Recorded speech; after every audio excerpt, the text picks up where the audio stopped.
Despite only requiring one dose for full vaccination, Silvia Cruz from the rural Sierras of Mexico's Oaxaca state has now received 2 jabs of the CanSino COVID-19 vaccine. She took part in the Chinese pharmaceutical company's clinical trials held here last December, and 2 months ago received a second dose given to her by the state authorities.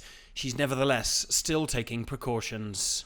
I'm still worried because even if I'm vaccinated, there is still a risk, so we must all continue to observe the protocols. Indeed, CanSino has been the vaccine of choice in these indigenous mountain settlements. In Mexico's most remote regions, health authorities are using China's CanSino COVID-19 vaccine, given that the single dose inoculation makes the logistics of fully vaccinating the adults who need it far easier in these hard-to-reach places.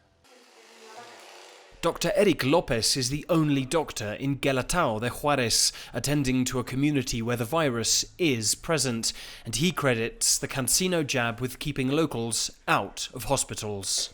Y que por lo tanto no lleguen a ser hospitalizados. In these remote regions, if someone falls very ill, getting them to the nearest ICU can be very difficult, as is bringing the oxygen tanks they may need into town.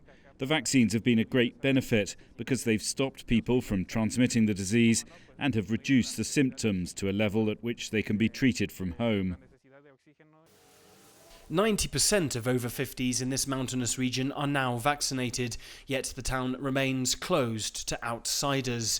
But with shots for the 18 to 49 age group starting this week, Mayor Consuelo Santiago says the return of at least some sense of normality seems possible. Yo creo que tenemos que aprender a vivir con esto, ¿no? Porque esto ya llegó para quedarse. We are going to have to learn to live with this because the virus is here to stay.